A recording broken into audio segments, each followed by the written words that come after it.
नमस्ते, शुभ संध्या। उत्तर प्रदेश योगासन खेल संघ के इस वर्चुअल मंच पर आप सभी का स्वागत है। जैसा कि योग को भारत सरकार के द्वारा जो उसका एक अंश है योगासन को खेल की मान्यता देने के पश्चात देश के अलग अलग राज्यों में अलग अलग बॉडियों का गठन हुआ। उसी परिप्रेक्ष्य में उत्तर प्रदेश राज्य में भी उत्तर प्रदेश योगासन स्पोर्ट एसोसिएशन एक बॉडी का गठन हुआ। और आज चूंकि पिछले लगभग 1 वर्ष से उत्तर प्रदेश योगासन खेल संघ अपने कार्यों के लिए आम जनमानस में, बच्चों में योग और उसकी विविध परंपराओं को संचालित करने के लिए अलग अलग कार्यक्रम आयोजित करता रहा है। उत्तर प्रदेश योगासन खेल संघ निश्चित तौर पर जितने भी युवा हैं, बच्चे हैं, उनमें योगासन यानी कि जिनके द्वारा हमारे शरीर की दृढ़ता मजबूत होती है, उसको प्रचार प्रसार करने के लिए अपने कार्य के लिए प्रतिबद्ध है। और दिनांक 12 यानी कि आज जून से 20 जून तक हम उत्तर प्रदेश योगासन खेल संघ के मंच पर उपस्थित रहेंगे और देश के प्रतिष्ठित विभिन्न वक्ताओं के द्वारा आपके मानसिक, शारीरिक और आध्यात्मिक स्वास्थ्य को अच्छा रखने के लिए तरह तरह के उपचार, सद सुझाव और उसके बारे में हम जानेंगे।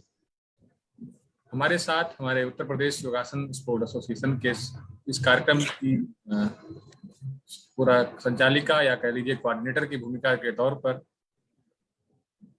उत्तर प्रदेश योगासन खेल संघ की सह सचिव डॉक्टर सोनाली धनवानी जी उपस्थित हैं। उनका बहुत बहुत शुभकामनाएं, स्वागत है। और कार्यक्रम को प्रारंभ किया जाए। सोनाली जी,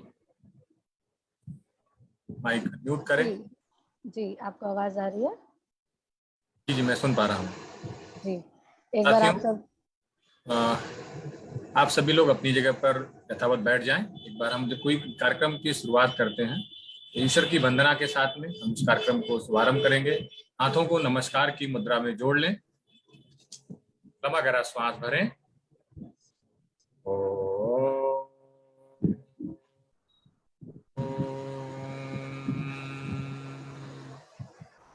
ओम भूर्भुवस्वः तस्य वितुर्वरेण्यं भर्गो देवस्य धीमहि धियो यो न प्रचोदयात्। ओम शांति शांति शांति। सर को प्रणाम करें। लंबा गहरा श्वास भरते हुए सहज रूप से अपने आप को आत्मसात करें। और आगे की श्रृंखला के लिए हम आमंत्रित करेंगे अपने सहयोगी डॉक्टर सोनाली धनवानी जी से कि आगे की श्रृंखला को यथावत क्रियान्वित करें। बहुत बहुत धन्यवाद आपका। एक बार आप सभी को फिर से नमस्कार, स्वागत। और आज हम फिर से प्रारंभ कर रहे हैं अपने वेबिनार योग दिवस के लिए। हम जो जुड़े हुए हैं, हम सब यही चाहते हैं कि हम सब योग करें। हमारा जो फिजिकल, मेंटल, इमोशनल और स्पिरिचुअल यानी कि मानसिक, साथ ही साथ हमारा जो स्पिरिचुअल लेवल है वो भी सही रहे। लेकिन उन सबसे पहले हम आपको ये बता दें कि जो आज हमारे आप मित्र कहिए या बहुत काफी लंबे समय से उत्तर प्रदेश योगासन खेल संघ से जुड़े हुए हैं, डॉक्टर राम महाले जी, या फिर आप ये भी कहिए कि अगर हम आयुर्वेद की बात करते हैं तो आयुर्वेद विशेषज्ञों में भी उनका बहुत ज्यादा नाम है। तो आमंत्रित करते हैं आज के जो हमारे गेस्ट ऑफ ऑनर हैं या जो आज हमारे स्पीकर्स हैं, उनको हम एक बार इन्वाइट करेंगे। डॉक्टर राम महाले जी, आप आ चुके हैं तो एक बार अपना वीडियो ऑन करिए। आपका वीडियो ऑफ है, एक बार आप प्लीज कनेक्ट कर लीजिए। ऑन है मैडम, ऑन है सर का ऑन है। अच्छा, तो यहाँ पे विजिबल नहीं हो रहा है, एक बार स्क्रीन पे चेक करें।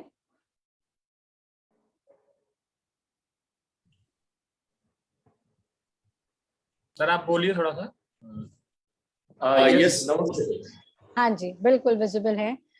तो जैसे कि आप सब देख पा रहे हैं, डॉक्टर राम महाले जी हमारे साथ हैं, जो कि योग चिकित्सक हैं। साथ ही साथ अगर हम आयुर्वेद विशेषज्ञों की बात करें, जैसे अभी हमने आपको बताया, तो पुणे महाराष्ट्र में ये बहुत बड़ी संस्था चला रहे हैं। साथ ही साथ अगर आप इनके चेहरे को देखें या अगर आप इनके व्यक्तिगत पर्सनालिटी पे जाएं तो बहुत ही सौम्य भाव के हैं, बहुत ही ज्यादा शांत, काम, पीस। और जैसे कि हर एक योगी और आचार्य होते हैं, वैसे ही हर एक गुण इनमें है। अगर हम इनकी प्रोफाइल के बारे में बात करते हैं, यानी अगर हम आपको यह बताना चाहें कि आप किस तरीके से प्रश्न पूछ सकते हैं, जितने भी लिसनर्स हमें सुन रहे हैं, तो सर ने बहुत अच्छी एक किताब लिखी हुई है, essentials of anatomy, physiology and disease for योगी।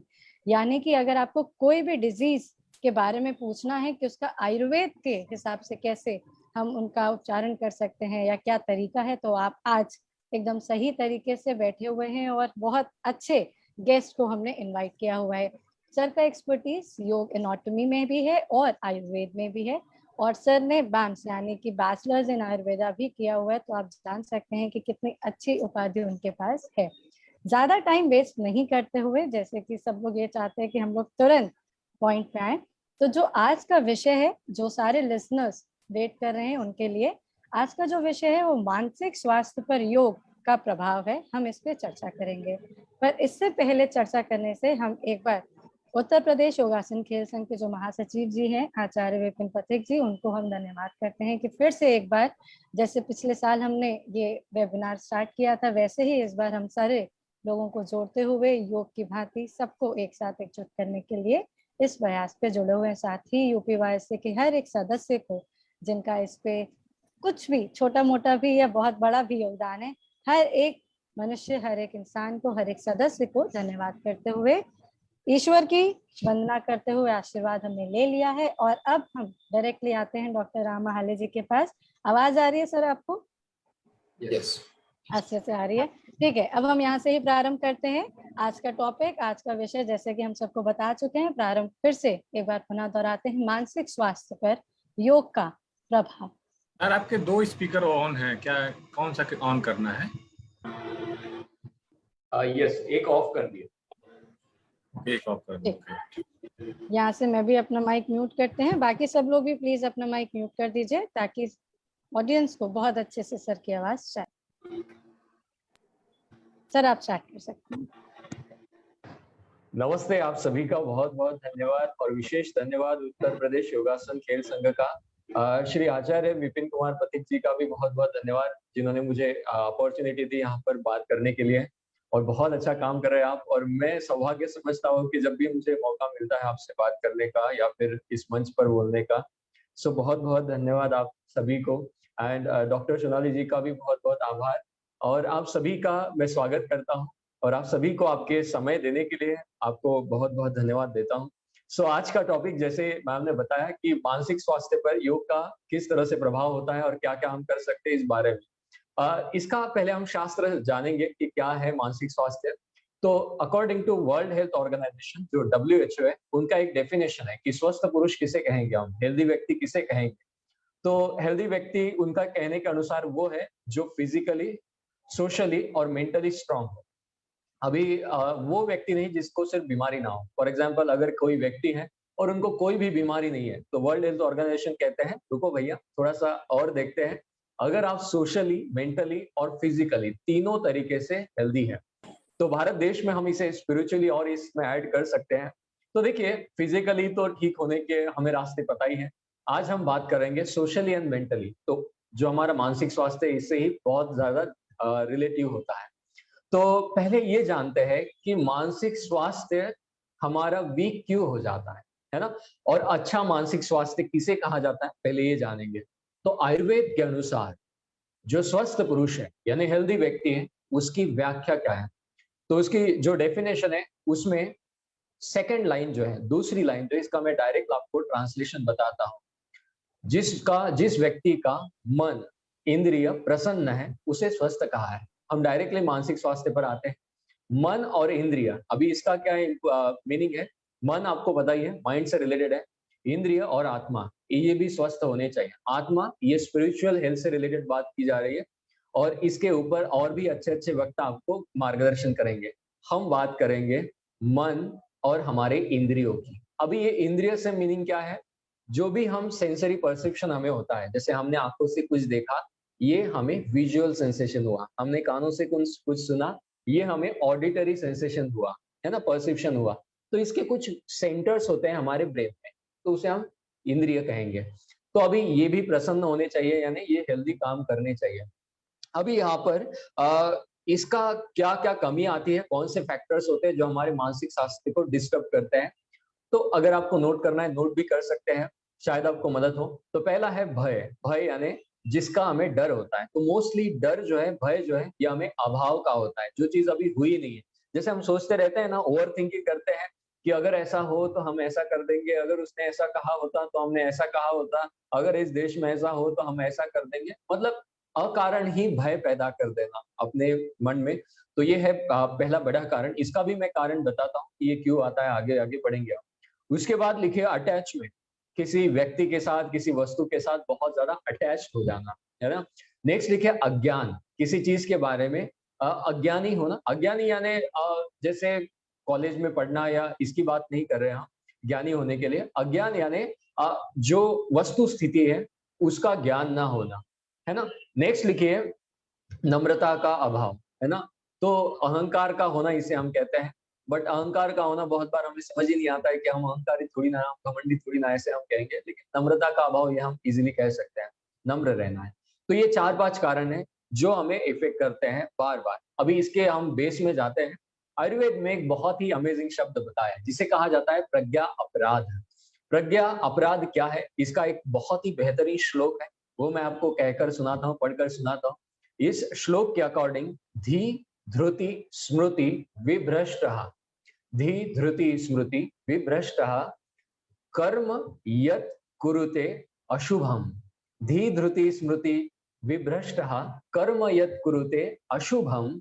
उसके बाद नेक्स्ट लाइन में लिखा है प्रज्ञा अपराधम तम विद्यात्, प्रज्ञा अपराधम तम विद्यात्, सर्वदोष प्रकोपणम।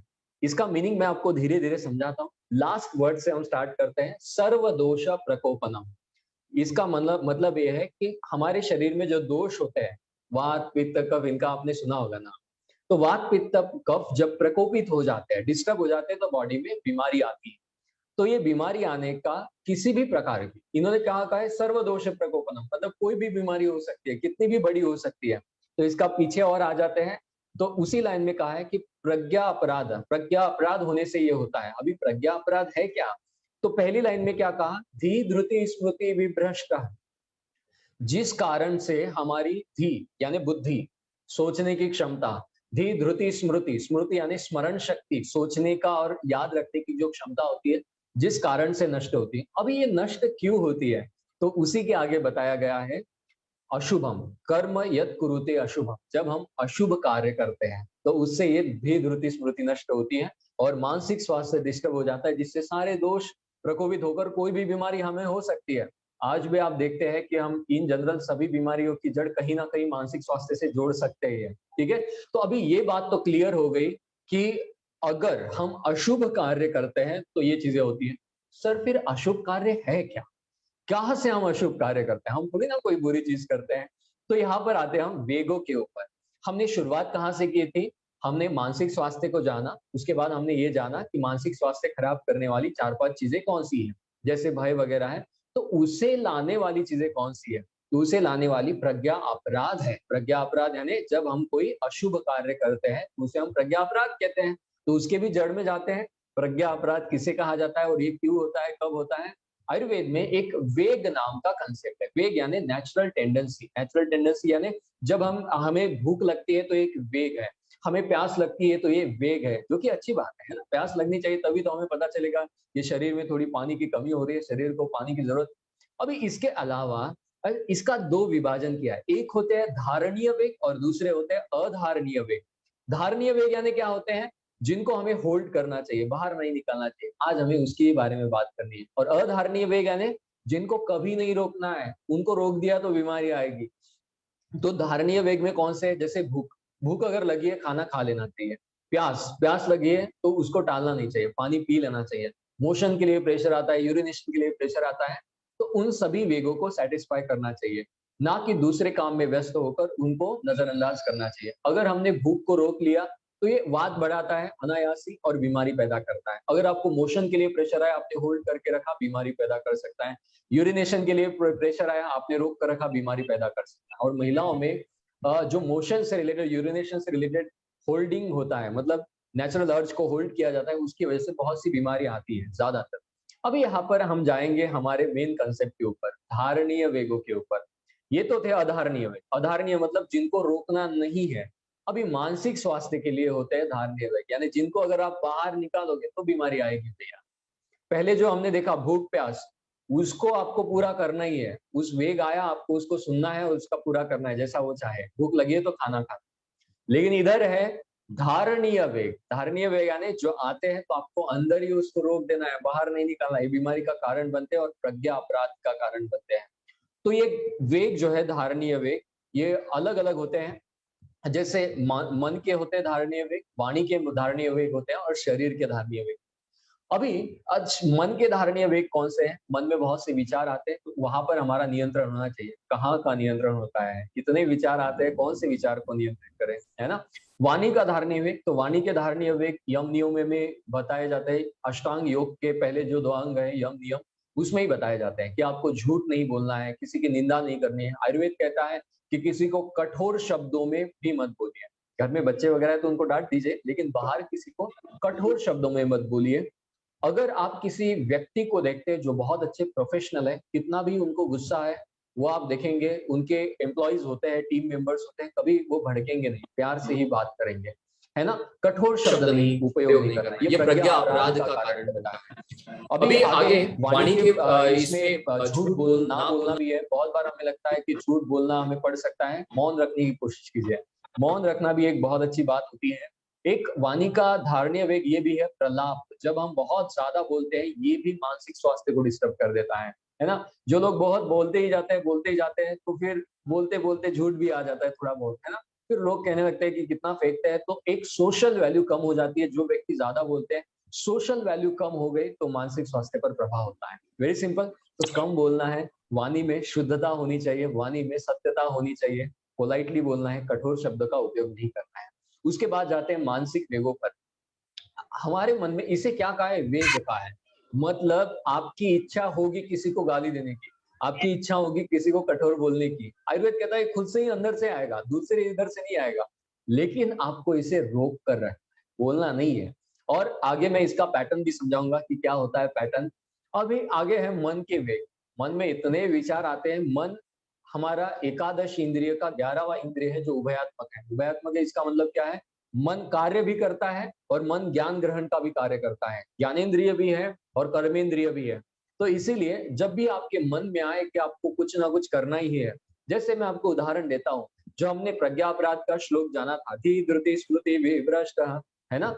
तो अभी धी धृति स्मृति विभ्रष्ट यानी, मैं उदाहरण देता हूँ, अगर मुझे कोई प्रॉब्लम है, फॉर एग्जाम्पल मुझे एसिडिटी होती है बार बार, और मेरे सामने कोई बहुत रस्सेदार सब्जी है जिसका स्वाद ही कमाल का है, तीखी है, उसमें बहुत सारा अदरक हींग वगैरह डाला है, मुझे बहुत पसंद है। मैं क्या करूंगा? थोड़ी देर के लिए खा लेते ना, क्या ही होगा, है ना? यह है ध्रुव। ध्रुव यानी हमारी जो बुद्धि है वो भ्रष्ट हो जाना। ये हमारी बुद्धि भ्रष्ट हो चुकी है। मैं खा लूंगा, बीमारी को और बढ़ा दूंगा, है ना? अभी इसका क्या कारण है? मैं क्यों उस वक्त अपने आप को नियंत्रित नहीं कर पाया? क्योंकि मेरे कर्म जो है हो सकते हैं अशुभ हो, और अशुभ कर्म में क्या आता है कि किसी की चोरी चपाटी करना, यही आता है। ये तो बड़ी बड़ी बात है, ये इधर हम जाते भी नहीं। इधर मतलब किसी को फंसाना, किसी के साथ फ्रॉड करना, या फिर किसी को भला बुरा कहना, ये तो दूर की बात है। छोटे मोटे भी अशुभ कर्म हमसे होते हैं, या किसी को कठोर बोल देना, है ना? किसी के बारे में गलत सलत बोल देना, ये भी कठोर या फिर गलत सलत बोल देना मन के भी होते हैं, जो आगे हम डिस्कस करेंगे। ये हमारे बुद्धि को अनियंत्रित कर देते हैं, भ्रष्ट कर देते हैं। स्मृति, जैसे डॉक्टर ने बताया कि आपको आइसक्रीम नहीं खानी, आपका कॉन्स्टिपेशन बढ़ सकता है, आप आइसक्रीम खाएंगे तो आपका स्रोत विबंध होगा, बॉडी के चैनल्स ऑफ हो जाएंगे और आपकी स्किन प्रॉब्लम बढ़ सकती है। ये सारे कोई भी हो सकता है। लेकिन जब आइसक्रीम सामने आए, अरे यार आइसक्रीम मेरी वीकनेस है, अभी इसके बिना नहीं रह सकते, अभी इसके बिना नहीं रह सकते, डॉक्टर ने अभी तो बताया, लेकिन स्मृति उसकी रही ही नहीं। डॉक्टर ने बताया, कोई व्यक्ति उनको कहेगा कि फैमिली का, तुम नहीं खाओ, डॉक्टर ने तुम्हें बताया कि नहीं खाने के लिए, वो क्या कहेगा कि डॉक्टर तो कुछ भी कहते रहते हैं, इतना थोड़ी ना पालन करना होता है। यहाँ पर स्मृति का भी भ्रष्ट हुआ और धृति भी भ्रष्ट हुई। मतलब बुद्धि तो थी, लेकिन उसको काम नहीं करने दिया, स्मृति भी थी, उसको भी काम नहीं करने दिया, तीनों को भ्रष्ट कर दिया। ये क्यों होता है? क्यों हम अपने आप पर नियंत्रण नहीं कर पाते? प्रज्ञा अपराध के कारण। अभी सर जी, ये तो एक इंपॉर्टेंट फिजिकल एस्पेक्ट हुआ, लेकिन कभी-कभी हम पे गुस्सा आता है, तो हम बोल ही देते हैं। गुस्सा आता है, हम थोड़ा-सा जो काम नहीं करना है वो कर ही देते हैं। फिर बाद में गिल्ट होता है, यार क्यों कर दिया? ये भी प्रज्ञा अपराध का काम होता है, नियंत्रण ना कर पाना। ओके, तो हम मन के वेगों पर जानते हैं। तो मन में बहुत से विचार आएंगे, किसके बारे में गुस्सा करना है, किसी की चिंता करनी है, किसी का ईर्ष्या करनी है, तो उसको रोक लेना है। जब भी ऐसे आए, मैं पर्सनली जो प्रैक्टिस करता हूँ, अगर कोई भी प्रज्ञा अपराध का थॉट आता है, तो मैं ये कहता हूँ कि ये परीक्षा हो रही है। मैं कहता हूँ कर लो और परीक्षा कर लो, कितने भी गुस्सा दिलाने की कोशिश करो, हम नहीं टूटेंगे, क्योंकि वो स्थिरता हमें रखनी है। वो कैसे आएगी वो आगे हम उपाय भी जानेंगे। तीसरा होता है हमारे शरीर का वेग, धारणीय वेग। शरीर का धारणीय वेग कौन सा है? किसी को मारने का मन करता है, किसी के हिंसा करने का मन करता है। ये थोड़ा एक्सट्रीम विचार है, हम इजीली नहीं करते ये बातें, लेकिन अगर कोई करता है तो अपने आप को रोक लेना है। तो ये बात हो गई वेगों की। ओके, अभी हम और बैक साइड आते हैं। हमने क्या जाना शुरुआत से? पहले मानसिक स्वास्थ्य को जाना, उसके बाद मानसिक स्वास्थ्य खराब करने वाली 4-5 अस्त्र को जाना, शस्त्र को जाना। उन शस्त्र को हम हमारे पास कौन देता है जो हमें अपना नुकसान कराते हैं? तो वो है प्रज्ञा अपराध।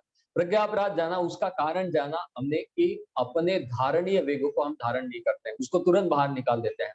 तो अभी मैं उसका उपाय बताता हूँ कि इसका उपाय क्या हो सकता है। तो उससे पहले हम योग के ऊपर जाते हैं। एक कंसेप्ट है प्रवृत्ति और निवृत्ति का। प्रवृत्ति और निवृत्ति क्या होती है? प्रवृत्ति means tendency to do something, मतलब मुझे कोई करने की इच्छा है, वो मैं कर देता हूँ, ये हो गई प्रवृत्ति। मेरा इंक्लिनेशन है उधर, मेरे करने की टेंडेंसी है वो। निवृत्ति मतलब डिटैचमेंट, उससे दूर होना, वो ना करना, यानी निवृत्ति, डिटैचमेंट। तो हर कोई कहता है डिटैचमेंट प्रैक्टिस करना चाहिए, लेकिन ये इजी नहीं। डिटैचमेंट किसी भी वस्तु से, किसी भी कार्य से डिटैचमेंट इजी नहीं है ना? तो अभी प्रवृत्ति और निवृत्ति का मैं आपको एक इंपॉर्टेंट एस्पेक्ट समझाता हूँ। एक कहानी से हम समझते हैं और बहुत कमाल की कहानी है। मैं इसका थोड़ा-सा आपको पार्श्वभूमि बता देता हूँ कि मैं कहना क्या चाहता हूँ। मुझे डॉक्टर ने बताया कि राम जी आप है ना आइसक्रीम मत खाइएगा, आपके लिए स्वास्थ्यपूर्ण नहीं है। आपके फैमिली के लोग खा सकते हैं बट आप मत खाइएगा, आपको वो बीमारी है इसलिए। लेकिन ये बताते हुए भी मुझे पता है कि क्या ये कर सकता है, इसका पूरा शास्त्र पता है। लेकिन जब आ जाती है आइसक्रीम मैं खा ही लेता हूँ। ये क्या हो गई? मेरी प्रवृत्ति हो गई, जिससे मैं निवृत्त होना चाहता हूँ या फिर नहीं भी चाहता हूँ, लेकिन मुझे होना चाहिए। अगर मुझे हेल्दी होना है तो उससे निवृत्त होना चाहिए, उससे डिटैच होना चाहिए। ये क्यों नहीं होता है? एक बार एक और कहानी सुनते हैं। दुर्योधन जी आपको पता है महाभारत में थे और दुर्योधन थे, कौरव में से एक थे। तो एक बार एक व्यक्ति ने उनसे पूछा कि दुर्योधन आप बहुत महान हैं, आप इतने ज्ञाता है, आप इतने ज्ञानी हैं, आपके गुरु भी बहुत महान हैं और भगवान श्री कृष्ण के सहवास में भी आप रह चुके हैं। फिर भी तुम बुरे काम क्यों करते हो? तुम्हें पता है जो तुम कर रहे हो वो गलत है, तो फिर भी तुम कर क्यों रहे हो? ऐसा होता है ना बहुत बार। तो दुर्योधन जी कहते हैं कि मुझे सब कुछ पता है। मैं तो ज्ञाता हूँ सभी चीज़ों का कि जो हो रहा है, कौन सही है, कौन गलत है, ये मुझे सब कुछ पता है। लेकिन मेरी प्रवृत्ति उसमें नहीं है, मेरी निवृत्ति गलत कामों से नहीं हो पा रही है। और इसका मैं आपको उदाहरण भी दूँगा और उदाहरण के साथ स्पष्ट करूँगा कि इसका क्या कारण है। मतलब और ये हम सभी लोगों के साथ होता है। हम जीवन में रहते हैं, हमें पता होता है कि ये चीज़ें हमें नहीं करनी चाहिए, फिर भी हम कर लेते हैं। हम मानसिक स्वास्थ्य के बारे में बोल रहे हैं, तो वो हो ही जाता है। सर जी कितना भी कहो गुस्सा तो आ ही जाएगा, कोई ना कोई करे, गुस्सा तो आता ही है। लेकिन उसको हम रोक नहीं पाते, उससे निवृत्त नहीं हो पाते। उसका क्या कारण है? आप ये जानिए कि जो सही रास्ते पर थे महाभारत में, चाहे आप पांडवों को कहें या भगवान श्री कृष्ण को कहें, इनमें से ज्यादातर लोगों के नाम के आगे क्या लगाया जाता है पता है आपको? महान योगी। श्री कृष्ण को भी कहा जाता है वे महान योगी थे। अर्जुन को भी कहा जाता है कि एक महान योगी था। कहा जाता है ना, मतलब उनको योग के रास्ते ने मदद की कि वो उन प्रवृत्तियों से निवृत्ति पा ले, गलत प्रवृत्तियों से। तो योग आपको इसमें मदद करेगा। मैं आपको एक और बात बताता हूँ, क्लैरिटी बहुत होना जरूरी है। जो हम कर रहे हैं उसमें स्पष्टता होना कि करना क्या चाहते हैं, है ना? नहीं तो अगर मैं इतनी सारी बातें बताऊं और उसमें यही नहीं पता चले कि कहना क्या चाहते हैं, तो कोई मतलब नहीं इससे। तो इसीलिए जो भी हम चाहते हैं मानसिक स्वास्थ्य से रिलेटेड, इससे क्लैरिटी आनी चाहिए। तो देखिए, एक होता है मन और एक होते हैं हम, है ना? हमें बहुत बार बताया जाता है, अगर आप योग पढ़ेंगे तो आपको पता चलेगा कि ये शरीर भी हम नहीं है और ये मन भी हम नहीं है। योग में हम चाहते हैं कि हम अपने आप को जाने। तो बेसिकली एक कहानी हम सुनते हैं। एक शिष्य था, वो गुरु जी के पास जाता है और गुरु जी को कहता है, गुरु जी, मेरे फैमिली में, मेरे घर में, परिवार में बहुत सी चिंताएं हो रही है और मैं बहुत विचलित हो रहा हूँ, मैं काम में ध्यान नहीं लगा पा रहा हूँ। मेरे बेटे की, मेरी बेटी की ये मांग रहती है, वो मुझे बार बार डिस्टर्ब करते रहती है, जिससे मेरा मानसिक स्वास्थ्य बिगड़ जाता है और मैं बहुत विचलित हो जाता हूँ। और गुरुजी पूछते हैं और क्या होता है? तो वो बताता रहता है, मेरी वाइफ ऐसी है, मेरे माताजी, मेरे पिताजी, मेरे बेटा, मेरा फ्रेंड, मेरा नेबर, इस तरह से चिंतित करते हैं। ओके, गुरुजी सुन लेते हैं, ठीक। तो गुरुजी पूछते हैं, तो इससे क्या परिणाम होता है? गुरुजी, मैं बहुत विचलित हो जाता हूँ, ना ही मैं काम कर सकता हूँ और मेरा मानसिक स्वास्थ्य बुरा होता जा रहा है, जिससे मुझे बीमारी भी आ सकती है। और आजकल ये तो आप जानते हैं कि हार्ट डिसीज मोस्टली स्ट्रेस के कारण आती है, इंसोम्निया यानी नींद का ना आना, ये भी इसका कारण है। अभी गुरुजी कहते हैं, चलो एक तालाब के किनारे जाते हैं। एक तालाब के किनारे जाते हैं, बड़ा शांत सा तालाब होता है, उसका पानी शांत होता है। अभी उस तालाब के किनारे दोनों खड़े रहते हैं। गुरुजी कहते हैं कि तुम बिल्कुल स्थिर हो जाओ। अभी वो ऐसे खड़े रहते हैं कि पीछे की ओर सूरज है, तो उनकी छाँव जो है, परछाई जो है, वो गिर जाती है पानी में। दोनों की परछाई जो है वो पानी में गिर जाती है। तो गुरुजी कहते हैं, एक पत्थर लो, कंकड़ लो, उस पानी में डाल दो। अभी कंकड़ पानी में डालते हैं, आपको पता है उसकी लहरें उठ जाती हैं। अभी लहरें वहां पर उठ जाती हैं और उनकी परछाई जो है वो भी हिलने लगती है। गुरुजी कहते हैं कि संभालो, उस शिष्य को हाथ लगाकर कहते हैं, अपने आप को संभालो, तुम गिर गिर मत जाना। वो कहता है, गुरुजी, हमने कंकड़ तालाब में डाला है, हम क्यों गिर जाएंगे? गुरुजी कहते हैं, मैं यहाँ पर देख सकता हूँ, तुम्हारी परछाई इतनी डगमगा रही है, तुम्हारी परछाई इतनी हिल रही है, मैं चाहता हूँ तुम ना विचलित हो। वो कहता है, शिष्य, गुरुजी कैसी बात कर रहे हैं? ये तो मेरी परछाई है जो विचलित हो रही है, इससे मुझे क्या होने वाला है? गुरुजी कहते हैं, ऐसे ही है बेटा, ये जो सारे दुख के कारण है वो तुम्हारे जीवन में रहेंगे ही रहेंगे, ये दुख तुम मिटा नहीं सकते हो, ये तुम्हारे मन को विचलित करेंगे, बट तुम मत विचलित होना। जैसे कंकड़ डालते ही तुम्हारी परछाई विचलित हुई, तुम नहीं हुए, वैसे ही अपने जीवन में मन को विचलित होने दीजिए, पर अपने आप को नहीं। फिर गुरुजी से पूछते हैं, सर जी इसका क्या उपाय है? गुरुजी, इसका क्या उपाय, हम क्या कर सकते हैं इसके लिए, है ना? तो जो गुरुजी ने बताया वो अभी मैं आपको आगे बताऊंगा ही कि क्या उपाय इसके लिए कर सकते हैं, क्योंकि मन विचलित होता है तो हम विचलित हो ही जाते हैं, है ना? ओके, तो आगे बढ़ते हैं। ये क्लैरिटी आ गई आपको कि मन और मानसिक स्वास्थ्य और ये क्यों विचलित होता है, कहाँ-कहाँ पर एक ये होता है। देखिए, जब हम मानसिक स्वास्थ्य की बात करते हैं ना, तो यहाँ पर पैटर्न की भी बात आती है। कुछ पैटर्न हमारे मन में बन जाते हैं। ये पैटर्न का मतलब क्या है?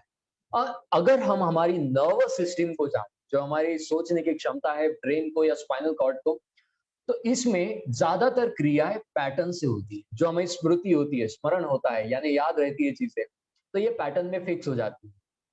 जैसे हमारे घर का कोई व्यक्ति है, मित्र है, तो हमें उनके व्यवहार के बारे में पता चलता है, ऐसा हुआ तो वो क्या करेगा, ये हमें पता चलता है। Very good. अभी ये क्यों होता है? क्योंकि हमें उसके व्यवहार का पहले ही मेमोरी से पैटर्न बन जाता है कि ऐसा हुआ तो ये इस तरह से व्यवहार करेगा, ये इस तरह से बात करेगा। तो अगर हमें कोई हमारा मित्र है, फैमिली मेंबर पीछे से भी बुलाता है, बिना देखे हम जान लेते हैं कि इसकी आवाज है, क्योंकि उसके आवाज के पैटर्न हमारे ब्रेन पे फिक्स होती है। वैसे ही हमारी आदतों का भी पैटर्न बन जाता है।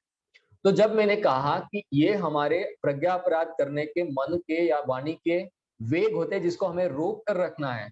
सर जी, एक बार रोकेंगे, लेकिन अगर ये 100 बार हुआ तो 100 बार कैसे रोक पाएंगे? तो ये 100 बार इसलिए होता है क्योंकि ये पैटर्न में फिक्स हो जाता है, ऑटोमेट प्रोसेस पर लग जाता है।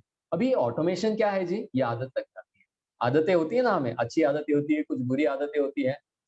एक आपने बीमारी का नाम सुना होगा, ऑब्सेसिव कंपल्सिव डिसऑर्डर, ओसीडी इसे कहते हैं। मतलब कुछ लोगों को होता है ना, बार-बार हाथ धोते रहते हैं, ये भी मानसिक स्वास्थ्य से रिलेटेड है। कुछ लोगों को है, रास्ते से चलते रहते हैं और बार-बार चप्पल देखते रहते हैं, कुछ लगा तो नहीं, कुछ लगा तो नहीं। कुछ लोग है, बार-बार पैर धोते रहते हैं, है ना? इस तरह से उनके हाथ-पैर बिल्कुल एकदम खराब होने लगते हैं बार-बार धोने की वजह से।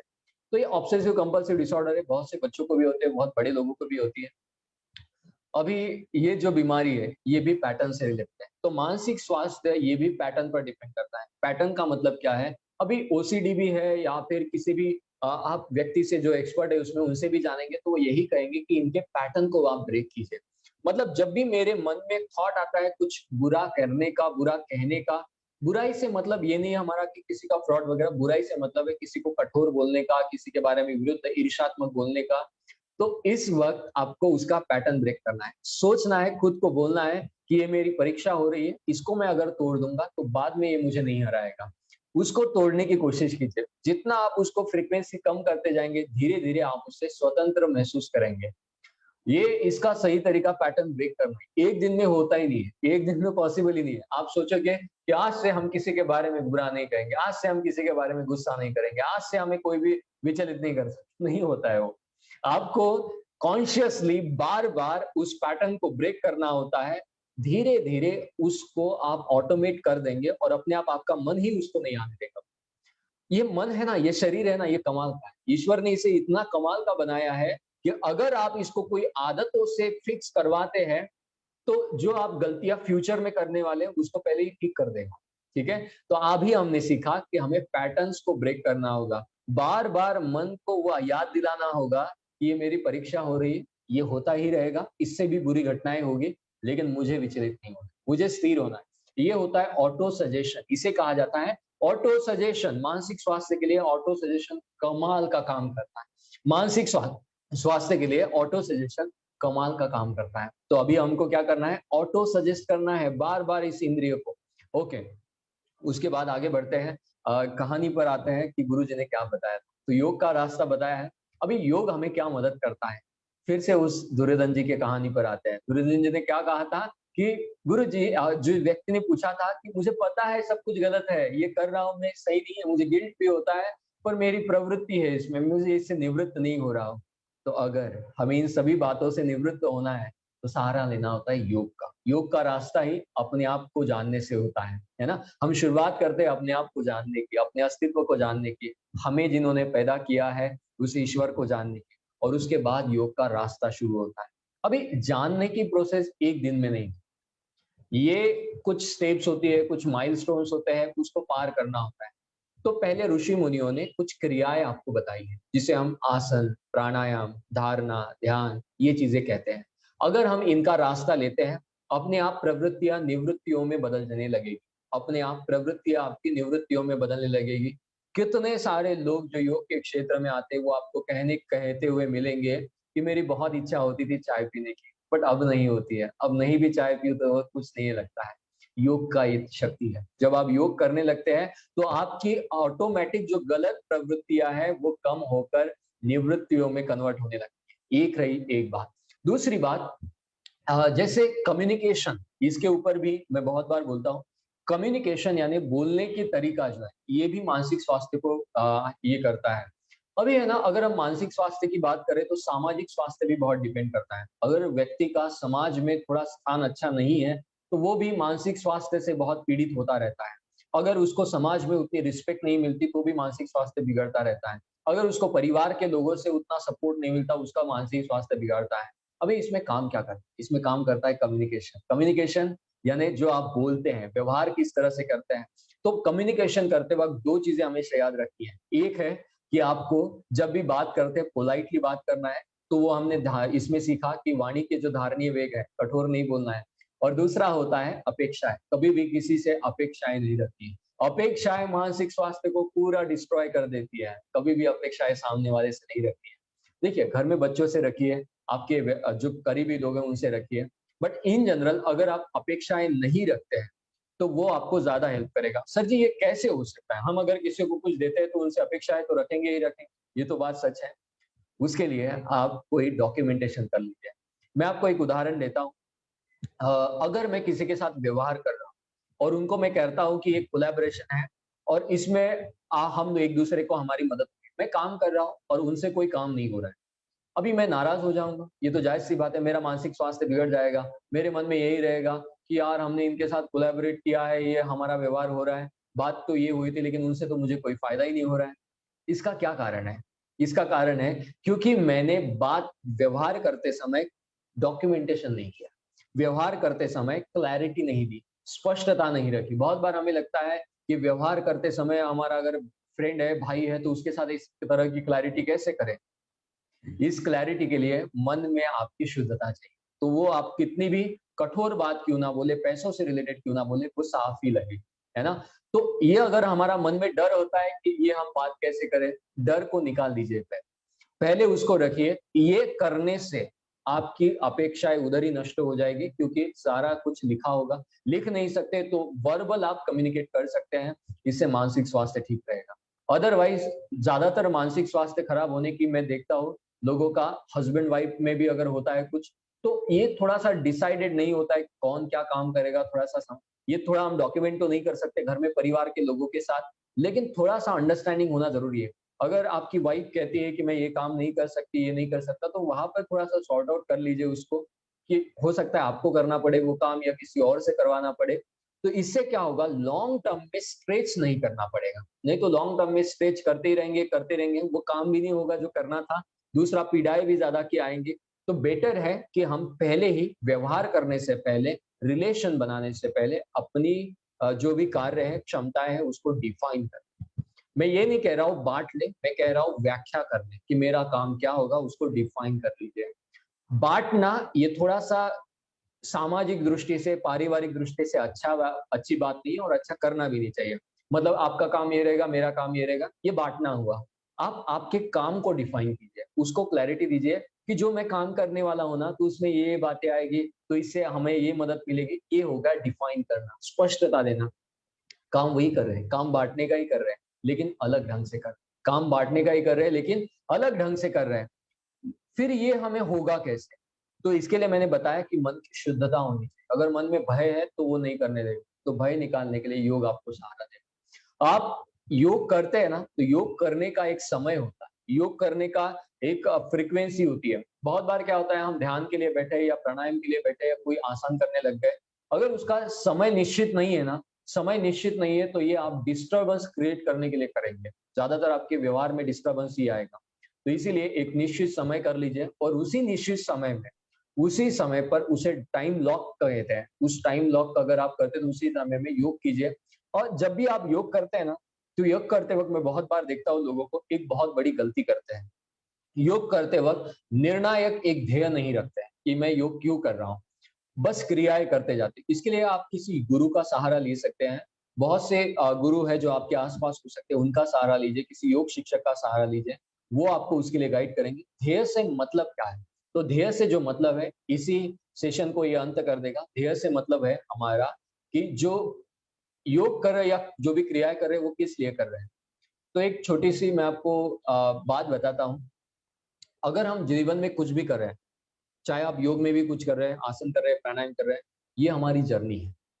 योग हमारा अंतिम ध्येय नहीं, योग हमारे लिए जर्नी है। हम ट्रेन में बैठकर जाते हैं तो आपके लिए ये योग जो है, ये ट्रेन का काम कर सकता है। योग आपके लिए एक एरोप्लेन का काम कर सकता है, जो आपको रास्ता दे सकता है बहुत कुछ करने के लिए। लेकिन अंतिम ध्येय तो हमें पता होना चाहिए ना, कहाँ जाना है। तो वो अंतिम ध्येय होता है सजगता या फिर स्थिरता। हमें स्थिरता की ओर जाना, स्टेबिलिटी की ओर जाना है।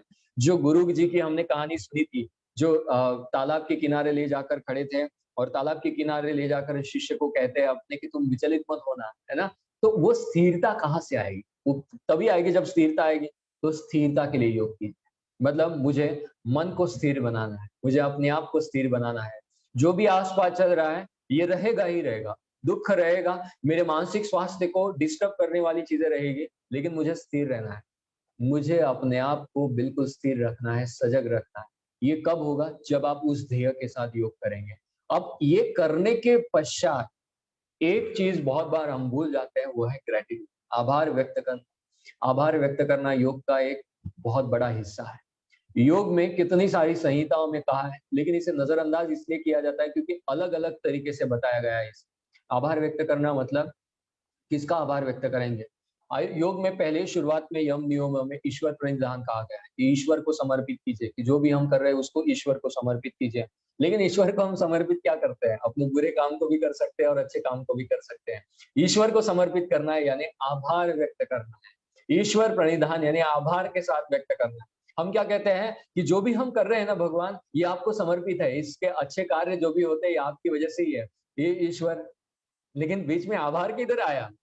ईश्वर को धन्यवाद दीजिए, ईश्वर को धन्यवाद दीजिए, आपके आसपास की चीजों को धन्यवाद दीजिए, इस प्रकृति को धन्यवाद दीजिए। हम जो मनुष्य जीवन है ना, ये कहा जाता है कि ये भोग के लिए नहीं, ये हमें पश्चाताप करने के लिए दिया है। कि जो भी हमारे कार्य है, जन्म लेना यानी एक तरह से कुछ ना कुछ हो सकता है कि हमारा मोक्ष नहीं मिला, इतने पुण्य नहीं हमने कमाए, लेकिन अगर ये मिला भी है तो इसमें अगर मिला है तो इसका मतलब है हम कोई ना कोई चीज कंज्यूम कर रहे हैं, खाना पीना खा रहे हैं, कपड़े लत्ते पहन रहे हैं, घर बना रहे हैं, कुछ ना कुछ तो कर रहे हैं। इसे कहा जाता है कंजम्पशन। जब कंजम्पशन आता है तो प्रज्ञापराध हो जाता है। देखिए, अगर सोचना है ना तो बहुत डीपली ही सोचना है। प्रज्ञापराध की हमने ये जानी थी कि जो भी अशुभ कर्म करते हैं, धीर धृति स्मृति का नष्ट हो जाता है। अभी इसको हम और डीप लेवल पर समझते हैं। हम जो कपड़े पहनते हैं ना, इससे भी हमारा प्रज्ञा अपराध होता है। हम जो वाणी से बोलते हैं ना, इससे भी हमारा प्रज्ञा अपराध होता है। हम जो खाना खाते हैं ना, उससे भी प्रज्ञा अपराध होता है। सर जी, इसका मतलब क्या है हम खाना ना खाएं? सर जी, इसका मतलब क्या हम कपड़े लत्ते ना पहने? बात ऐसी नहीं है। बात ऐसी है कि इसका पता होना, यानी इसे कहा जाता है सजग रहना।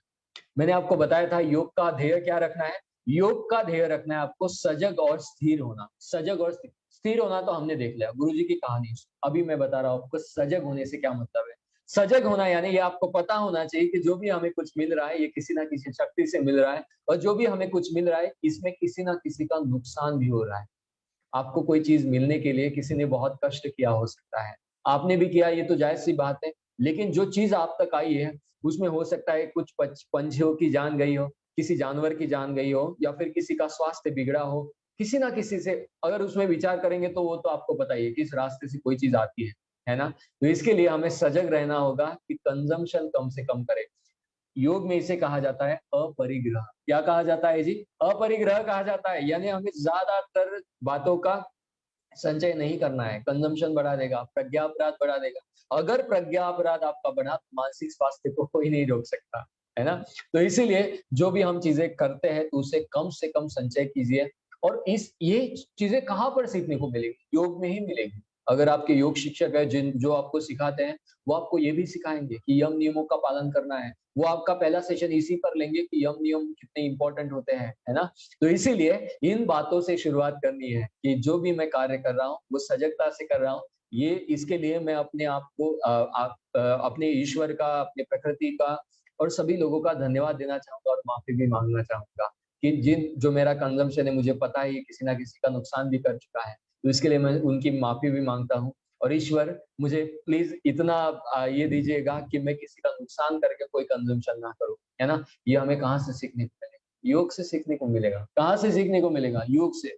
तो आज जो भी आप योग करेंगे, अगर आप चाहते हैं कि आपका मानसिक स्वास्थ्य ठीक रहे, तो इसके लिए सही समय पर योग करना, किसी के मार्गदर्शन में योग करना। तीसरी बात होती है कि आप यम नियमों का पालन करके योग करना। और चौथी बात होती है सजग और स्थिर होने के लिए योग। सजगता यानी आसपास के बारे में जानकारी होना। बहुत से गुरुओं का जो भी सेशन सुनते हैं तो उसमें वो कहेंगे, जरूर कहेंगे, आप यूट्यूब पर सुनिए, कहीं पर भी सुनिए, कहेंगे सजग रहिए, है ना। अपने आसपास को जानिए, सजग रहिए। हमें कहा जाता है कि ईश्वर कण कण में बसा है। ये क्यों कहा जाता है? ईश्वर तो है ही कण कण में, उसमें कोई दूसरी बात नहीं है। लेकिन ईश्वर कण कण में ही, बार बार क्यों बताया जाता है? क्योंकि आप कण कण के बारे में सजग रहे, क्योंकि आप कण कण के बारे में सजग रहे। ईश्वर से रिलेटेड हम जब भी बातें करते हैं तो बहुत सजग हो जाते हैं कि भगवान है भैया, थोड़ा सा झुक कर रहिए, पोलाइट रहिए, है ना। अपने आप को नम्र भाव में प्रदर्शित कीजिए। ये क्यों कहा जाता है? क्योंकि जो भी आसपास हो रहा है, जो भी आसपास होने वाला है, भूतकाल में हुआ है, भविष्य में होने वाला है, उसके लिए सजग रहना है। सजग रहेंगे तभी ये काम होगा। तो ये जो शास्त्र है, योग शास्त्र है, ये आपको यही चीजें सिखाता है। इसका मैंने आपको रेफरेंस के साथ बताया, यम नियम के साथ बताया, आयुर्वेद का भी आपको एक रिलेशन बताया कि किस तरह से आयुर्वेद ने प्रज्ञा अपराध एक्सप्लेन किया है। तो आशा करता हूं कि आपको बीमारियों का कारण समझ में आया है। मानसिक स्वास्थ्य पर बोले तो और भी 10 सेशन भी कम पड़ेंगे, लेकिन ये सेशन आपको मदद करेगा कि किस तरह से आपको अप्रोच रखना है योग का और किस तरह से आपको ये प्रज्ञापराध से बचाएगा। जो 5 चीजें हमने डिस्कस की थी, भय वगैरह, अटैचमेंट, भय, है ना। तो वो चीजें क्यों आती है? अगर हम कहेंगे ना कि मुझे निर्भय होना है, वो नहीं हो पाएंगे। अगर हमें कहना है कि मुझे गुस्सा नहीं करना है, होगा ही नहीं भैया। गुस्सा आने का कारण ये नहीं है कि आप गुस्सा करते हैं, गुस्सा आने का कारण है प्रज्ञा अपराध। प्रज्ञा अपराध का कारण क्या है वो भी हमने जाना, उसका भी जड़ हमने जाना, जड़ से जड़ तक गए, है ना। तो ये जब तक आप सोचते रहेंगे ना, जड़ से जड़ तक जाएंगे, तो इसे कहा जाता है अज्ञान को नष्ट करना। मैंने आपको एक बात बताई थी कि कौन सी चीज है जो हमें मानसिक दुख को कारण बनती है, तो उसमें भय बताया था, अटैचमेंट बताई थी और अज्ञान भी था। तो योग आपको ये ज्ञान देता है, आपके बारे में ज्ञान देता है, आपकी प्रवृत्तियों के बारे में ज्ञान देता है, और उस प्रवृत्तियों से बचने के लिए आपको साधन देता है। मैं ज्ञान की बात नहीं कर रहा हूँ अभी क्या कह रहा हूँ, साधन। योग ऐसा साधन है जो आपको प्रज्ञापराध से बचाएगा। योग ऐसा साधन है जो आपको धारणीय वेगों को धारण करने के लिए मदद करेगा। नहीं तो ये आसान नहीं है, कहकर नहीं होता है भाई, कितने भी अच्छे वातावरण में रहो, नहीं होता है ये तभी होगा जब अंदर से योग से प्रेरणा मिलेगी। तो सजग रहने के लिए और स्थिर रहने के लिए आप योग करिएगा। आशा करता हूँ इस सेशन से आपने कुछ लिया होगा। ये बातें जो होती है, ज्ञान बांटने से बढ़ता है। आप अपने परिवार के साथ भी ये साझा कीजिए और जो उत्तर प्रदेश योगासन खेल संघ है, इसके जो भी यूट्यूब चैनल है और फेसबुक पेज है, इसको भी आप शेयर कीजिए आपके फैमिली के साथ, ताकि उनको भी इसका नॉलेज मिले। और ये कड़ी बनाई है, इनका बहुत कमाल का कार्य है। हर दिन जो लेक्चर्स होने वाले हैं, कमाल के होने वाले हैं। सभी जो सेशंस लेने वाले लोग हैं, उनको भी मैं फॉलो करता हूँ और वो भी बहुत बड़े लोग हैं, उनको भी आप सुनिएगा। और ये अगर आप सुनना चाहते हैं तो आपको ये शेयर करना होगा किसी के साथ, है ना? तो इनके पेज जो है या यूट्यूब चैनल है, इसके लिंक आप जरूर शेयर कीजिए अपने लोगों के साथ। शेयर करने से ज्ञान बढ़ता है ना? और ये आपके अंदर भी उतरेगा। और मैं धन्यवाद देना चाहूंगा अगेन आप सभी लोगों को। आप सभी ने अटेंड किया, समय दिया और ध्यान से सुना। और आप सभी के अच्छे स्वास्थ्य की कामना करता हूँ, आपकी खुशी की कामना करता हूँ। मानसिक स्वास्थ्य जो है, ये भारत में डिस्कस करने का विषय नहीं है, बट अभी हो ही गया है, तो हम पूरे समाज को, पूरे वर्ल्ड को इसके लिए अवेयर कर सकते हैं। ये हमारे पास शक्ति है। इतनी शक्ति किसी देश के पास है नहीं, अभी फिलहाल तो नहीं है, क्योंकि प्रज्ञा अपराध तक तो कोई गया ही नहीं है। मानसिक अस्वास्थ्य का कारण लोग कहते हैं कि आसपास तुम्हारे फैमिली में प्रॉब्लम होगा, ये होगा, वो होगा, इधर कोई गया ही नहीं है। तो ये दरवाजा भी हम दुनिया के लिए खोल सकते हैं। So thank you all of you, thank you so much. और विशेष धन्यवाद आप सभी लोगों की टीम को मैं देना चाहूंगा। बहुत कमाल का काम कर रहा है, ये काम बिल्कुल आसान नहीं होता और हर दिन करना तो बिल्कुल आसान नहीं होता। सो धन्यवाद श्री आचार्य विपिन पथिक जी, धन्यवाद जी, थैंक यू सो मच।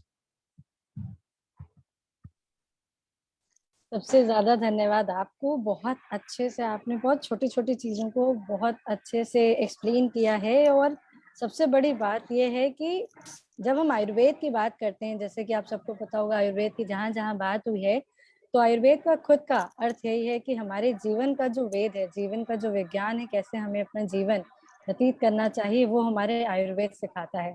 आज हमें डॉक्टर सर ने ये समझाया है कि सबसे बेसिक कॉन्सेप्ट बात हो रही थी प्रज्ञा अपराध की, जो कि जितना मैं समझी हूँ, अगर मैं गलत हूँ तो आप मुझे बताइएगा। प्रज्ञा अपराध यानी कि जितने प्राकृतिक नियम हैं, अगर हम उनकी अवहेलना करते हैं तो हम प्रज्ञा अपराध करते हैं। यानी जितने लोग योग से जुड़े हुए हैं और पतंजलि योग से जुड़े हुए हैं, तो यम नियम अगर आपने फॉलो नहीं किया है तो मान लीजिए कि आप प्रज्ञा अपराधी हैं और आप अपने आप को कहीं ना कहीं उसी अनकॉन्शियस तरीके से, या अनइंटेंशनल कहते हैं ना, कि आप हर कार्य कर तो रहे हैं लेकिन बिना सजग दिमाग से, बिना अवेयर होके बस चलते जा रहे हैं और अपना लाइफ काट रहे हैं। That is wrong. तो आज का जो सेशन था वो डायरेक्टली ये बता रहा था कि आप हर कार्य, हर एक मोमेंट अपना एकदम कॉन्शियसनेस के साथ, एकदम सचेत, एकदम जागरूकता के साथ निभाएं। और उसके साथ साथ जो आपके कर्म हैं, यानी कि जो शुभ अशुभ कर्म की बात कर रहे थे सर, वो भी आपको ध्यान देना है।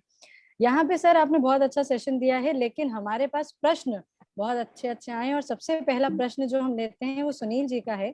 सुनील जी आपसे यह प्रश्न करना चाह रहे हैं कि जैसे कि अभी हम देख रहे हैं कि जो यंगस्टर्स हैं, जो हमारा टीन एज है, उसमें सबसे ज्यादा देखने को मिलता है एग्रेशन, गुस्सा, और बहुत जल्दी जल्दी वो हर एक बात पे हाइपर हो जाते हैं, बहुत ज्यादा गुस्सा करने लगते हैं, और एग्रेशन यूथ हमारा ज्यादा हो रहा है।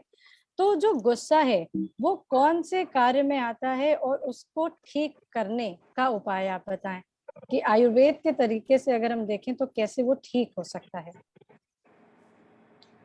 यस, बहुत अच्छा आपने बात कही। जो स्पेशली यंग एज में गुस्सा आता है, और यंग एज में आता ही है, इसका कारण थोड़ा सा हम प्रकृति में भी जाएंगे। वात पित्त कफ किस एज में डोमिनेंट होता है ये भी निश्चित। जैसे बच्चे को आप देखेंगे तो उसमें कफ डोमिनेंट होता है। बच्चों को बीमारियां ज्यादातर किसकी होती है? कफ से रिलेटेड होती है। कफ कैसा है? शांत है, सोज्वल है, प्रेमल, प्रेम से भरा है ना? बच्चे भी कैसे लगते हैं? हमें प्रेम से भरे लगते हैं। छोटे छोटे बच्चे जो होते हैं, न्यू बॉर्न, सबको आप देखिए। यंग एज जो है ये पित्त से डोमिनेंट रहती है। मतलब यंग एज में आप बीमारियां देखेंगे, एसिडिटी, इंडाइजेशन, इससे रिलेटेड होती है। और मानसिक स्वास्थ्य भी वैसा ही रहता है। और ओल्ड एज में आप जाएंगे तो वात ज्यादा डोमिनेट रहता है ना। वात जिन कारणों से, जैसे फॉर एग्जांपल ओल्ड एज में जाएंगे तो जॉइंट पेन होता है, बॉडी पेन होता है ना, ट्रिमर्स आते हैं, हाथ पैर ऐसे वाइब्रेशन में रहते हैं, तो ये वात का है। तो अभी यंग एज में आते हैं तो अभी पित्त तो ऑलरेडी डोमिनेंट है। इसके दो एस्पेक्ट करेंगे आप। पहला एस्पेक्ट है हमारा पित्त बढ़ाने वाले कारण। तो अगर वो बच्चा ज्यादातर तीखी चीजें खाता है तो उसको ज्यादा गुस्सा आने की संभावना रहती है। दूसरी चीज, पित्त बढ़ाने वाली मैं चीजें कह रहा हूँ, जो भी वो पित्त बढ़ाने वाली चीजें करेगा उसका अपने गुस्से पर नियंत्रण होने की टेंडेंसी कम होती रहेगी, उसको ज्यादा गुस्सा आएगा। उनको सपने भी हिंसक आएंगे, जैसे सपनों में खून ज्यादा दिखना या फिर हिंसात्मक चीजें दिखना, लाल लाल चीजें दिखना, ये भी होने लगता है जब पित्त बढ़ने लगता है। दूसरी चीज, खाने में तीखा वगैरह खाना या फिर रात में जागरण होना, देर रात तक जागरण करना, इससे भी पित्त बढ़ता है। तीसरा चीज जो है जिनसे पित्त बढ़ता है और ये गुस्से का कारण बनता है, वो है कि बार बार जोर से बात करना। मतलब किसी के साथ अगर हम बहुत जोर से बात करते हैं तो उससे भी पित्त बढ़ता है। चौथा कारण पित्त बढ़ने का ये हो सकता है कि आप बहुत ज्यादा धूप में या फिर जहाँ पर टेम्परेचर ज्यादा है वहां पर काम करते हैं। गरम चीजें पित्त को बढ़ाती है। सब्जियों में, फलों में जो भी गर्म चीजें होती है वो पित्त को बढ़ाती है। ठीक है, तो ये तो हो गई इसकी बात। आप इसके बारे में और डिटेल पित्त के बारे में इंटरनेट से भी प्राप्त कर सकते हैं। दूसरा इसका एस्पेक्ट है, ये अगर आप रोक लेंगे ना तो बहुत हद तक चांसेस है कि वो धीरे धीरे कम होगा। हमने सुना है पहले भी कि जैसा भोजन कीजिए वैसा ही मन हो, और जैसा पानी पीजिए वैसी वाणी। तो अगर गुस्सा आता है तो इसका मतलब मन पर नियंत्रण नहीं है, तो इसको हम डाइट से, प्रॉपर आहार से निश्चित ही कंट्रोल कर सकते हैं। अगर वो व्यक्ति प्रॉपर आहार लेता है ना, सात्विक भोजन लेता है, गुस्सा आने के चांसेस सच में कम है। तो सात्विक भोजन इसका एक उपाय है। दूसरा एस्पेक्ट जो मैंने आपको बताया था, दूसरा एस्पेक्ट होता है संगत का। अगर मेरा मन पर नियंत्रण नहीं हो तो इसका मतलब क्या है, एक तो है ट्रिगर कि जिस कारण से मन अनियंत्रित हो जाता है, और दूसरा होता है नियंत्रण। ट्रिगर और नियंत्रण, ट्रिगर आ रहा है बार बार, अभी ये तो आता ही रहेगा, गुस्सा आने वाली चीजें होती रहेगी, ट्रिगर को हम रोक नहीं सकते, उधर काम भी नहीं करना है। दूसरी बात होती है मन का अनियंत्रित हो जाना। अभी मन का अनियंत्रित हो जाना ये बहुत बार संगत से भी हो जाता है। अगर मैं ऐसे लोगों की संगत में जाता हूँ जो बार बार छोटी मोटी बातों पर गुस्सा करते हैं, मेरा भी वैसे ही हो जाता है। तो संगत और आहार दोनों को संभाल लीजिए, इसको आपको एटलीस्ट 40-50% रिजल्ट मिलेगा एक दिन का। और दूसरी जो बात होती है वो मानसिक, अगर उनका बहुत बड़ा अनियंत्रण है बचपन से ही, तो वो हाइपर एक्टिव स्टेज में आ जाता है, उसकी चिकित्सा अलग होती है। लेकिन आई होप आपको ये दो चीजें हेल्प करेगी, एक है आहार और दूसरा है संगत। संगत को अगर आपको चेंज करना है तो संगत चेंज करने के लिए क्या कर सकते हैं, संगत चेंज करने के लिए उनको आप रिस्पॉन्सिबिलिटी दे सकते हैं। मतलब बहुत बार होता है ना कि बच्चे तो सुनते नहीं, अपने फ्रेंड सर्कल को नहीं चेंज करेंगे, तो बच्चों को आप रिस्पॉन्सिबिलिटी, हो सकता है आपको बच्चों को ऐसा भी कहना पड़े कि आप कुछ कमाने के लिए कुछ करो, है ना, ऐसा भी करना पड़ सकता है। आप घर की कोई बड़ी रिस्पॉन्सिबिलिटी दे सकते हैं बच्चों को, या फिर बड़ी रिस्पॉन्सिबिलिटी का छोटा सा पार्ट दे सकते हैं। जैसे खेतों के काम अगर आपके घर में होता है तो आप कह सकते हैं कि छोटा सा खेतों का काम करो। अगर आपका कोई बिजनेस है, दुकान वगैरह है, तो कह सकते हो कि 2-3 घंटे के लिए आप दुकान संभालो, है ना। तो रिस्पॉन्सिबिलिटी देने से संवेदनाएं जाग उठती हैं, संवेदनाएं जागने से गलत संगत छोड़ने में मदद मिलती है। तो आई होप ये उपायों का भी उपाय आपको समझ आया होगा। Yes ma'am, thank you. जी, बहुत अच्छे से आपने इसका सोल्यूशन दिया है, और मुझे लगता है सुनील जी के साथ साथ बाकी सभी पेरेंट्स को ये चीज समझ आ गई है कि अगर आपके बच्चे में बहुत ज्यादा क्रोध है, बहुत ज्यादा गुस्सा है, एग्रेशन है, या फिर अगर वो थोड़े से डीट भी हो गए हैं, तो आप उनका डाइट चेंज करिए, उनका संगत यानी कि कंपनी चेंज कीजिए, उनको रिस्पॉन्सिबिलिटीज दीजिए। और साथ ही साथ सर ने एक चीज पहले भी बताई थी, और वो ये था कि उनका जो ट्रिगर पॉइंट है, यानी उनका जो रूटीन है, आप उनका रूटीन ब्रेक कर दीजिए, आप वो भी कर सकते हैं। तो ये सारी चीजें अगर आप ध्यान देंगे तो कहीं ना कहीं आप देखेंगे कि आपका जो बच्चा है वो धीरे धीरे धीरे ठीक होता जाएगा, धीरे धीरे उसका गुस्सा भी कम शांत होगा, और साथ ही साथ वो जैसा आप चाहते हैं वैसा बन जाएगा। ठीक है, एक लास्ट क्वेश्चन, क्योंकि हमारी घड़ी इशारा कर रही है कि 9 बजने वाले हैं और सबको अपने अपने वापस बिजी स्केड्यूल में जाना है। एक लास्ट क्वेश्चन आपसे ये पूछा है कि अभी आपने डाइट की बात करी है कि हमें डाइट का बहुत ज्यादा ध्यान देना चाहिए, इसमें आप बस थोड़ी चीज हमें ये बता दीजिए कि ऐसे बहुत सारे खाना होता है, बहुत सारा फल होता है, और ऐसे बहुत सारी चीजें होती हैं जो हमें एक दूसरे के साथ नहीं लेनी चाहिए। निश्चित आहार भी कहा जाता है या अपथ्य भी कहा जाता है। आप थोड़ा सा बस 2 मिनट के लिए अगर आप उस पर थोड़ी सी लाइट डालें, या थोड़ा सा अगर आप उसके बारे में बताएं कि अपथ्य या फिर ऐसे कौन से आहार हैं जो हमें साथ में नहीं लेने चाहिए, तो उससे हमारे सभी दर्शकों को और जो हमारे श्रोता हैं उनको भी शायद लाभकारी होगा। जी जरूर। देखिए, मैं पहले योगिक डाइट से आता हूँ, शुरुआत करता हूँ। अगर आप योग करते हैं तो सात्विक भोजन होना जरूरी है। सात्विक भोजन क्या होता है? सात्विक भोजन मतलब चीजों से सात्विक नहीं होता, मात्रा से सात्विक होता है। मतलब कम मात्रा में लिया गया भोजन, जितनी भूख है उससे कम लिया गया भोजन सात्विक कहलाता है। दूसरी बात, सात्विकता में ट्रिगर्स भी होते हैं। ट्रिगर्स का मतलब कैसा है? जो बहुत ही रसदार, रसदार का मतलब है जो बहुत हमें जीवा में बहुत ऐसा करता है कि ये चाहिए ही चाहिए। कुछ लोगों को मीठा बहुत पसंद है, तो अगर वो ज्यादा मीठा खाएगा तो उसके लिए सात्विक नहीं रहेगा, इस तरह से। दूसरा, ये हो गया सात्विक भोजन की बात। तीसरी बात है घी की। योग करते वक्त शरीर में वात दोष बढ़ने के चांसेस शुरुआत में, बाद में नहीं बढ़ेंगे, लेकिन शुरुआत में वात दोष बढ़ने के चांसेस रहते हैं। तो इसीलिए घी खाने के लिए कहा है कि अगर आपकी भूख अच्छी है तो पहले घी खाइए। तीसरी बात, जैसे पूछा है कि कौन सी चीजें एक साथ नहीं खानी चाहिए, तो कुछ चीजें होती है जो सेपरेटली हेल्दी होती है, लेकिन एक साथ अगर खाई गई तो ये हेल्दी नहीं होती, अनहेल्दी होती है। इसे हम विरुद्ध आहार कहते हैं। इसे क्या कहते हैं? विरुद्ध आहार कहते हैं। तो विरुद्ध आहार के मैं डायरेक्ट आपको उदाहरण दूंगा कि कौन सी चीजें एक साथ नहीं खानी चाहिए। विरुद्ध आहार क्या होता है? दो चीजें जो सेपरेटली खाई गई तो अच्छा है, एक साथ खाई गई तो विरुद्ध होती है, शरीर पर विपरीत असर करती है। तो इसके भी प्रकार होता है, संस्कार विरुद्ध वगैरह, मतलब बनाने की विधि एक साथ बनानी नहीं चाहिए। तो डायरेक्टली मैं उदाहरण आपको बता देता हूँ ताकि वो याद रहे, है ना। तो पहली चीज लिख लीजिए, कभी भी शहद जो होता है, हनी, इसे गर्म चीज के साथ नहीं खाना, जैसे गर्म पानी। बहुत बार हम गूगल पर भी सर्च करेंगे तो वजन कम करने के लिए शहद और गर्म पानी का मिक्सचर बताया जाता है। शहद औषधि है, बहुत अच्छा औषधि है। गर्म पानी भी औषधि है, दोनों को साथ में मत लीजिए, सेपरेटली लीजिए। शहद को वैसे भी जिस व्यक्ति की पहले ही शरीर में गर्मी है या फिर बाहर वातावरण में गर्मी है, उस वक्त भी नहीं खाने के लिए कहा जाता है।